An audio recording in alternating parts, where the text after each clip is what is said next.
अस्सलामुअलैकुम dear students, my name is Mohammad Sarim और मैं आपका कंप्यूटर साइंस का टीचर नैन एकेडमी के प्लेटफॉर्म से।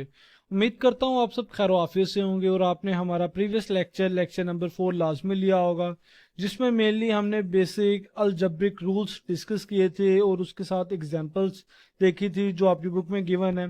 आज हमारे पास हम नेक्स्ट टॉपिक को देखने वाले हैं जो मेनली है एप्लीकेशन ऑफ डिजिटल लॉजिक्स। ठीक है, इसको आज हम डिटेल से क्लियर करेंगे।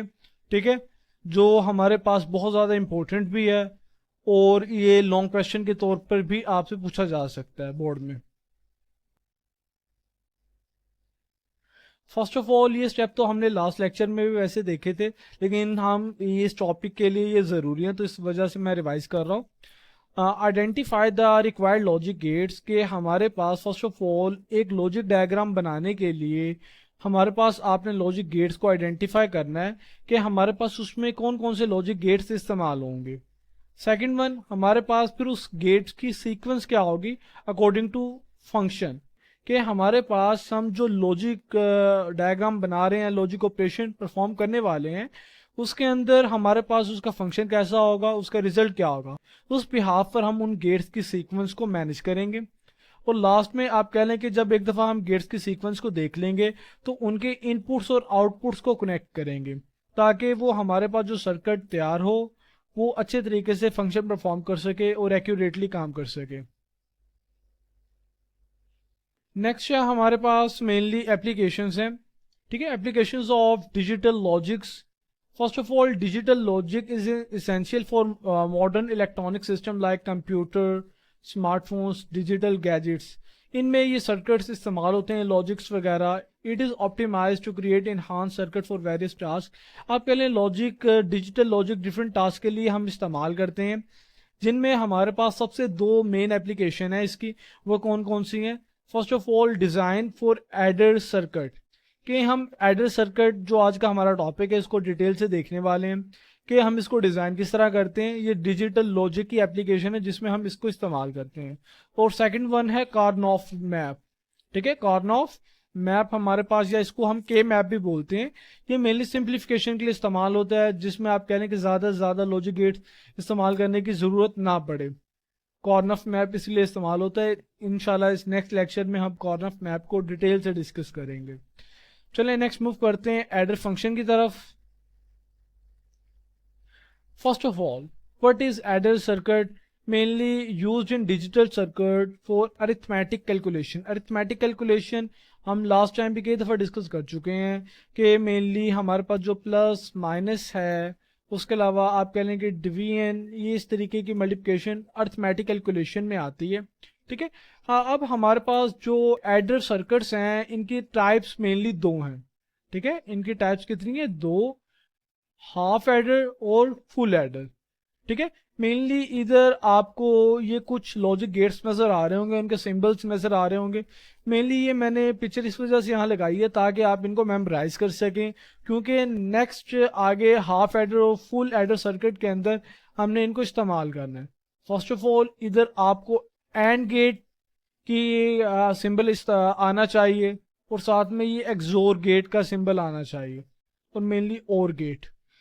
ठीक है, मेनली ये तीन हमारे पास लॉजिक गेट्स हैं जो आगे हाफ एडर सर्किट और फुल एडर सर्किट में हम इस्तेमाल करने वाले हैं। तो इनको मेमोराइज कर लें कि इनकी सिंबल किस तरह का, रिप्रेजेंटेशन किस तरह की है। उसके बाद perform addition of two single bit binary digit, input A and B. हमारे पास जो हाफ एडर सर्किट है, आप कह लें कि इनमें जो इनपुट्स की तादाद होती है वो दो होती है और जो इनमें आउटपुट्स की तादाद होती है वो भी दो ही होती है। ठीक है, इस चीज़ का ख्याल रखना है आपने। अब हमारे पास ये ट्रुथ टेबल है फॉर हाफ एडर के लिए। ठीक है, इस चीज़ को याद रखना है कि हमारे पास मैंने जिस तरह बताया कि हाफ एडर के लिए जो इनपुट्स हैं, ठीक है, इनपुट्स हैं वो कितनी है? दो। और जो आउटपुट्स भी आती हैं वो भी कितनी आती हैं? दो। तो इनपुट्स मेनली हमारे पास, हमने जिस तरह मेनली रिप्रेजेंट करते हैं इनपुट को ए और बी से हमने रिप्रेजेंट किया हुआ है, और आउटपुट हमारे पास दो हैं, एक आप कह लें सम है और दूसरा कैरी। सम को एस से, कैरी को सी से रिप्रेजेंट करते हैं। ठीक है, तो अब हमारे पास जीरो जीरो। अगर 0 0 में आप कह लें कि ऐड होगा तो आंसर क्या आएगा, 0 प्लस 0 करें तो आंसर क्या आता है, 0 आता है। उसके अलावा 0 1 हमारे पास करें तो हमारे पास आंसर क्या आएगा, 1 आएगा। इसी तरह 1 प्लस 0 करें तो 1 आएगा, और 1 प्लस 1 करें, ठीक है, तो हमारे पास मेनली 0 नीचे लगेगा बाइनरी फॉर्म के अंदर, और 1 कैरी की फॉर्म में दूसरी साइड पे चला जाएगा। ये इधर आपको ये चीज अंडरस्टैंड करना जरूरी है कि मेनली कैरी, कैरी का मतलब आप कह लें कि जो हमारे पास एक्स्ट्रा रकम बच जाती है उसको हम आगे भेज देते हैं, उसको कैरी बोलते हैं। तो इधर देखें 0 को 0 से ऐड किया तो सम 0 रहा, कुछ आगे नहीं भेजा तो कैरी भी क्या हुआ, 0। और इसमें आप कह लें कि 0 प्लस 1 किया तो हमारे पास 1 आंसर आया, और आगे कुछ भी नहीं भेजा, इसका मतलब क्या है, 0। और इसमें भी सेम यही चीज होगी। लेकिन इस कंडीशन में क्या है कि हमारे पास 1 प्लस 1, वैसे मैथमेटिकल कैलकुलेशन में तो करें तो 2 होता है, लेकिन हम इसमें बाइनरी को इस्तेमाल करते हैं। तो आपको याद होगा कि हमने सेकंड चैप्टर के अंदर इस चीज को डिटेल से देखा था, जो उसमें मेनली एडिशनल फंक्शन थे कि 1 प्लस 1 जब भी ऐड होता है तो हमारे पास आप कह लें कि एक कैरी आगे की तरफ मूव करता है, और हम उसकी जगह क्या लगाते हैं, 0। सम में 0 आएगा और एक कैरी आगे की तरफ मूव करेगा, मेनली 1 कैरी की फॉर्म में आगे की तरफ जाएगा, तो ये कैरी है, ठीक है। तो 1 इस तरह हमारे पास आया है। मेनली जो ये हमारे पास आप कह लें कि टेबल है, ये एक बोलियन एक्सप्रेशन है हाफ एडर के लिए, उससे ये टेबल हमने ड्राइव किया हुआ है। ये देखें हमारे पास जो सम है, ठीक है, सम एस जो हमारे पास आउटपुट है, हमारे पास दो आउटपुट थी, एक सम आउटपुट है और एक कैरी आउटपुट है। तो सम अगर हम गौर करें तो ए और बी, ठीक है, और जो ये सिंबल है, ये वाला सिंबल आप कह लें कि एक्सोर, ठीक है, गेट को रिप्रेजेंट करता है। किसको रिप्रेजेंट करता है, एक्सोर गेट को। और जो हमारे पास आपको पता है ये डॉट है, ये किस गेट को रिप्रेजेंट करता है, एंड गेट को, एंड गेट को रिप्रेजेंट करता है, ठीक है। ये चीज आपने याद रखनी है। मैं आपको ये भी दिखाता चलूं कि हमारे पास जो ये वैल्यूज आई हैं, आउटपुट की जो वैल्यूज आई हैं, ठीक है, अगर ये वैल्यूज को आप पीछे जाकर एक्सोर गेट के साथ कंपेयर करें, ठीक है, क्योंकि उसका भी हमने टेबल डिटेल से डिस्कस किया हुआ है, तो इस आउटपुट को आप एक्सोर गेट के आउटपुट के साथ कंपेयर करें तो दोनों के दोनों एग्जैक्टली सेम है। इसी वजह से हमने कहा है कि जो हमारे पास आउटपुट आया है वो किसके इक्वल है, एक्सोर गेट के इक्वल है। और इसी तरह जो हमारे पास ये कैरी का हमारे पास आप कह लें आउटपुट आया है, ये वैल्यूज आई हैं, ये हमारे पास एग्जैक्टली सेम है किसके साथ, एंड गेट के साथ, ठीक है। प्रीवियस हमने उनके ट्रुथ टेबल भी डिस्कस किए हैं डिटेल के साथ, तो आप वहां जाके कंपेयर कर सकते हैं। अब हमारे पास मेनली ये सम का मतलब तो समझ आ गया होगा। ए और बी हमारे पास क्या है, इनपुट्स हैं, और जो ये सिंबल है किस चीज को रिप्रेजेंट कर रहा है, कि जो ये हमारे पास आंसर आया ये एक्सोर गेट की आउटपुट्स हैं, और डॉट ए बी इनपुट्स हैं, और डॉट का सिंबल किसको रिप्रेजेंट कर रहे हैं, एंड गेट को, ठीक है। और इधर उनके हमने सिंबल भी इस्तेमाल किए हुए हैं। तो मेनली जो ये हमारे पास वैसे जो हमने दो ये गेट्स के स्ट्रक्चर बनाए हुए हैं, ये मेनली हाफ एडर डायग्राम है, ठीक है, हाफ एडर सर्किट है, कि जिसमें मेनली ये देखें एक्सोर गेट की आउटपुट क्या आ रही है, एस, सम आ रहा है, ठीक है। और हमारे पास जो आप कह लें कि एंड गेट है उसकी आउटपुट क्या आ रही है, कैरी, जो हम अभी ऊपर डिस्कस कर चुके हैं। ये देखें XOR operation is represented by this symbol, sum output is high when only one input is high. अब जो ये दो लाइनें हैं, ठीक है, ये इंपॉर्टेंट कॉन्सेप्ट है, ठीक है, ये आपसे कॉन्सेप्ट के तौर पे पूछी जा सकती है। इसका कॉन्सेप्ट हम ट्रुथ टेबल से डिस्कस करते हैं। ये देखें अब जो हमारे पास ये वैल्यूज हैं, सम, सम के अंदर जो हमारे पास ये दो वैल्यूज आई हुई हैं, 1 और 1, मेनली हम कहते हैं कि जो 1 है वो किस चीज को रिप्रेजेंट करता है, हाई को रिप्रेजेंट करता है, या आप कह लें कि ऑन को रिप्रेजेंट करता है, ठीक है। तो अब ये 1 और 1 हमारे पास किस टाइम पर आया है, कि हमारे पास उस टाइम पे इनपुट की कंडीशंस क्या हैं। इनपुट की कंडीशन उस टाइम पे आप कह लें कि हमारे पास इनपुट कम से कम एक 1 होना चाहिए, ठीक है, कि इनपुट में ए या बी क्या होना चाहिए, इन दोनों में से कोई एक 1 होना चाहिए। उस टाइम हमारे पास आप कह लें कि जो सम है उसकी आउटपुट क्या आएगी, मैक्सिमम होगी। आउटपुट क्या होगी, मैक्सिमम, मेनली 1 होगी। ठीक है। और दूसरी लाइन आप कह लें कि मेनली जो कैरी है, ठीक है, ये कैरी उस टाइम हमारे पास मैक्सिमम होगा जब हमारे पास जो इनपुट हैं दोनों की दोनों 1 होंगी। दोनों की दोनों क्या होंगी, 1 होंगी फॉर हाफ एडर फंक्शन के लिए, हाफ एडर सर्किट के लिए। ठीक है। इन दोनों दोनों लाइनों का यही मतलब है, some output is high when only one input is high, कि हमारे पास जो सम की आउटपुट है वो 1 उस टाइम पर होगी जब दोनों इनपुट में से कोई एक इनपुट, ओनली वन, कोई सी एक इनपुट 1 हो, मिसाल के तौर पे ये कंडीशन या ये कंडीशन। और carry output is high when both inputs are high, कि हमारे पास कैरी आउटपुट हाई, हाई का मतलब 1, और बोथ इनपुट्स आर हाई, इसका मतलब 1 और 1। इस कंडीशन के अंदर सिर्फ हमारे पास जो कैरी आउटपुट होगी वो हाई होगी। एमसीक्यूज है इंपॉर्टेंट। उसके बाद हम नेक्स्ट आगे मूव करते हैं फुल एडर सर्किट की तरफ। Add 3 single bit binary numbers A B and carry input. अब याद रखें हमारे पास जो हाफ एडर सर्किट है वो हम सिर्फ 2 इनपुट्स के लिए इस्तेमाल करते हैं, लेकिन जो फुल एडर सर्किट है इसमें मेनली हम 3 इनपुट्स को इस्तेमाल करते हैं। ठीक है। अब हमारे पास ए बी और आप सिंपल कह लें कि सी, ठीक है, जो ये कैरी इनपुट आपकी बुक में लिखा हुआ है, अदरवाइज हम इसको सी से भी रिप्रेजेंट कर सकते थे। ठीक है। अब इसमें भी आउटपुट हमारे पास आप कह लें कि 2 ही आएंगी, एक सम आउटपुट आएगी, एक आप कह लें कैरी।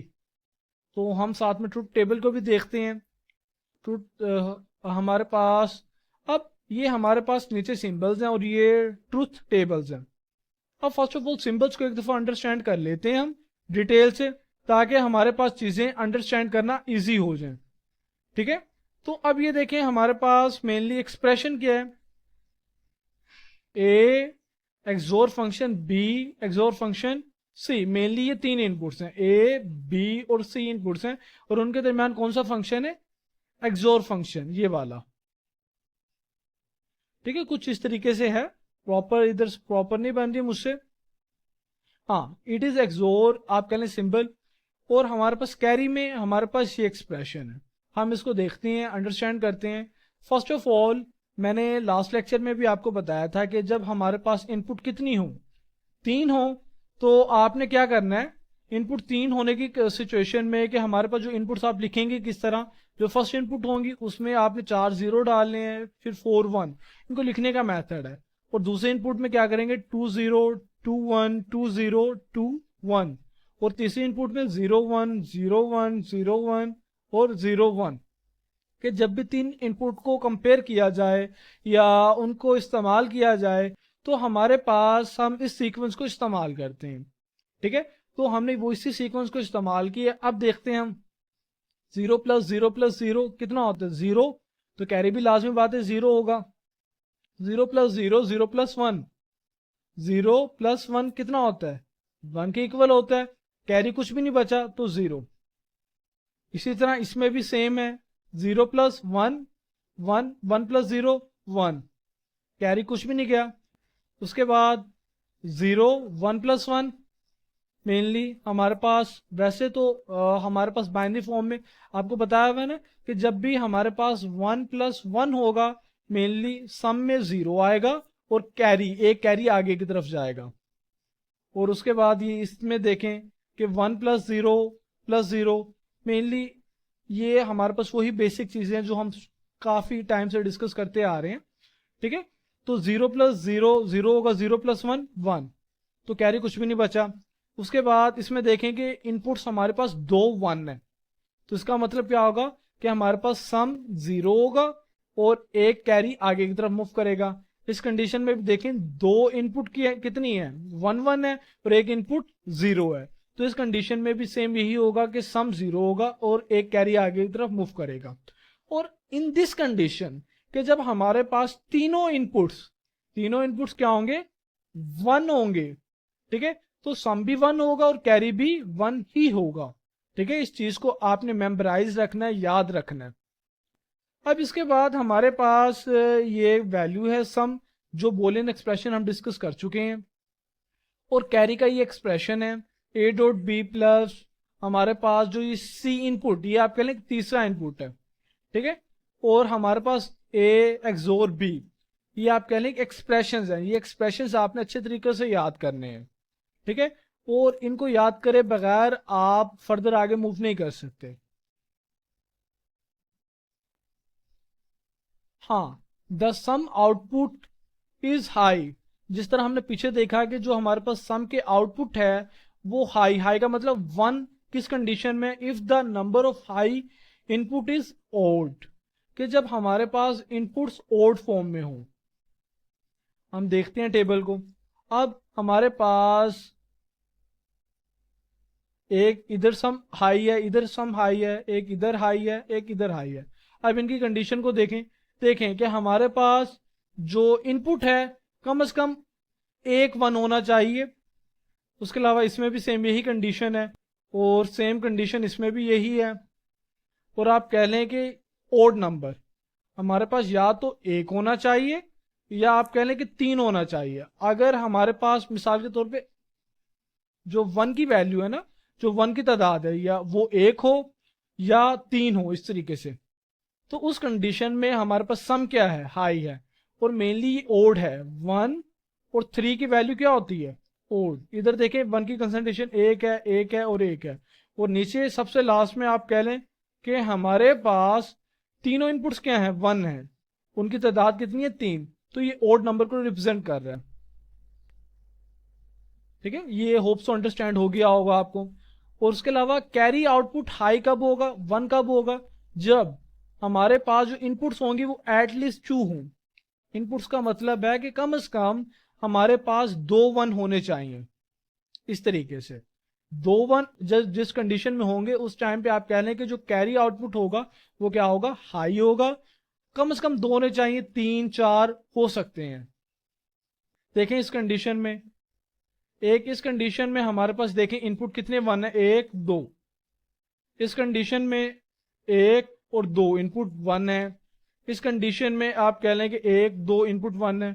और लास्ट वाली कंडीशन में तीनों वन है और हमारे पास कैरी भी क्या है, वन, मेनली हाई को रिप्रेजेंट कर रहा है। तो ये इंपॉर्टेंट एमसीक्यूज भी है आपका, ठीक है, इंपॉर्टेंट एमसीक्यूज है। उसके अलावा हमारे पास ये डायग्राम है, बहुत इंपॉर्टेंट डायग्राम है, ठीक है, आपको आनी चाहिए। फर्स्ट ऑफ ऑल हमारे पास अगर आप डायग्राम को गौर से देखें तो हमने हाफ एडर में भी ये चीज़ डिस्कस की थी, एक्सोर और ये एंड, ठीक है। मेनली हाफ एडर सर्किट के अंदर भी इस चीज़ को हमने डिटेल से देखा था।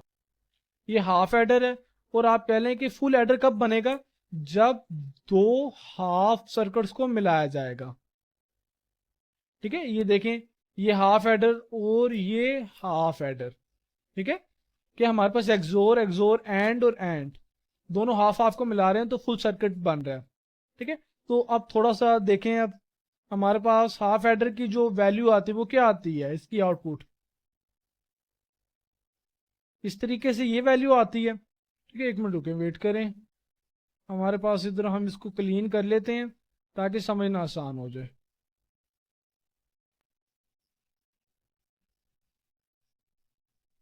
ठीक है। तो ये देखें हमारे पास इसकी जो ये आउटपुट आ रही है, ये क्या आ रही है, मेनली सम के इक्वल होता है। सम क्या है, ए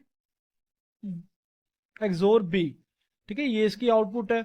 और इसकी आउटपुट हमारे पास क्या आएगी, ए डॉट बी, ठीक है। तो ये इधर आप चीज देखें कि हमारे पास दो चीजें हैं सिंबल में, एक्सप्रेशन के अंदर दो चीजें, एक इनपुट है A dot B. A dot B तो हमने यहां से फाइंड आउट कर लिया, ठीक है। उसके अलावा ए एक्सोर बी, तो ए एक्सोर बी हमारे पास यहां से आ रही है, इधर से, ठीक है। तो अब हमारे पास एक्सोर बी आ गया। अब ये एक्सोर बी आगे किसके साथ, आप कह लें कि हमारे पास डॉट, ठीक है। ये डॉट का मतलब आपको समझ आता है, लाजिम बात है कि एंड गेट को रिप्रेजेंटेशन हो रही है। तो ये देखें, ये एंड गेट है, ये एक्सोर को हमने आगे की तरफ मूव किया, यहां से ये एक इनपुट हमने यहां दी हुई है डायरेक्ट। तो आप कह लें एक इनपुट ये और एक हमारे पास ये, जो ये वाला टेबल है ना, ये आप कह लें कि इसको रिप्रेजेंट कर रहा है, ठीक है। ये इंपॉर्टेंट है कि हमारे पास एक्सोर गेट की आउटपुट आई जो ये वाली वैल्यू है, और हमने सी इनपुट, और डॉट किस चीज को रिप्रेजेंट करता है, एंड गेट को।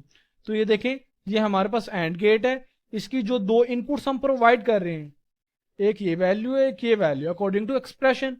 ठीक है, और आप कह रहे हैं कि इससे जो हमारे पास वैल्यू आएगी उसको क्या करना है, फिर हमने प्लस करना है। क्या करना है, प्लस। और प्लस आपको पता है किसका सिंबल होता है, मेनली और गेट का सिंबल होता है। किसका सिंबल होता है, और गेट। तो ये हमारे पास आप कह लें और गेट इस्तेमाल हो रहा है। इस वैल्यू को और इस वैल्यू को हमारे पास जो ब्रैकेट के अंदर है, इन दोनों को हमने और गेट के फंक्शन में अप्लाई करना है। ठीक है, तो ये देखें हमारे पास इधर से a डॉट बी आया हुआ, ये वैल्यू हमने इधर से, ये देखें, ये लाइन प्रोवाइड कर रहा है। और उसके अलावा और जो ये ब्रैकेट की वैल्यूज है, ये इस एंड गेट की हेल्प से आ रही हैं। ठीक है, तो ये चीज आपने अंडरस्टैंड करनी है कि हमारे पास जो सम है वो तो यहां से फाइंड आउट हो गया। ठीक है, और जो ये हमारे पास आप कह लें कि कैरी है, ठीक है, ये इन सिंबल से रिप्रेजेंट होगा। और ये मोस्ट इंपॉर्टेंट है, इसको आपने फर्स्ट ऑफ ऑल ड्रॉ करना है। ठीक है, उसके बाद इन एक्सप्रेशंस की हेल्प से इसको अंडरस्टैंड करना है। जिस तरह हमारे पास फर्स्ट ऑफ ऑल हमने ये सॉल्व किया, ठीक है, ये सॉल्व किया है, उसके बाद जो इसकी आंसर आया, ये आउटपुट आया, इसको फिर हमने इसके साथ एक जोर फंक्शन में अप्लाई किया। ये देखें, ये एक लाइन इधर भी जा रही है, इसका मतलब इसको ऐसे हमने इनपुट प्रोवाइड किया हुआ है, इधर से भी इनपुट प्रोवाइड किया हुआ है, और हमारे पास दोनों इनपुट्स मिलके आगे सम प्रोवाइड कर रहे हैं जो सम के इक्वल है। तो ये आपने अच्छे तरीके से इसको मजीद देखना है। उसके बाद नेक्स्ट आगे की तरफ हम मूव करते हैं। ठीक है, ये कुछ बेसिक मैंने इनका डिफरेंस बताया हुआ है कि मेनली हाई कब होगा, ये चीज़ मैं एक्सप्लेन कर चुका हूँ आपको। ठीक है, ताकि कंपैरिजन में आप चीज़ों को अच्छे बेहतर तरीके से याद रख सकें। अगर आपका कोई भी क्वेश्चन हो इसके रिलेटेड तो आप कमेंट सेशन में आकर क्वेश्चन रेज कर सकते हैं। बच्चों, आपने इस चीज़ को याद रखना है कि जो मेनली हमारे पास ये वाला है, इसको फर्स्ट ऑफ ऑल ड्रॉ करना है, इसमें ज़्यादा मुश्किल चीज़ नहीं है। ये देखें, हाफ हाइडर बनाया हुआ है और हाफ हाइडर ये बनाया हुआ है। ठीक है, दोनों को हमने ऐड किया, उसके बाद इन लाइनों को आपने गौर से देखना है। ठीक है, कि जो ये लाइन है ये इधर भी जा रही है, इधर भी जा रही है, मेनली ये लाइन आपके लिए आउटपुट है, और आउटपुट किसके इक्वल है, ए एक्सोर बी के इक्वल है। ठीक है, उसके बाद इनके आगे हमने सी इनपुट, जो तीसरी इनपुट है, वो प्रोवाइड की हुई है। ठीक है, तो हमारे पास इसको गौर से देखना है, इसको लिख कर अंडरस्टैंड करना। अगर आपको इसकी अंडरस्टैंडिंग फिर भी ना हो तो कमेंट सेशन में आप क्वेश्चन रेज कर सकते हैं, इंशाल्लाह आपको प्रॉपर इसकी अंडरस्टैंडिंग करवाई जाएगी।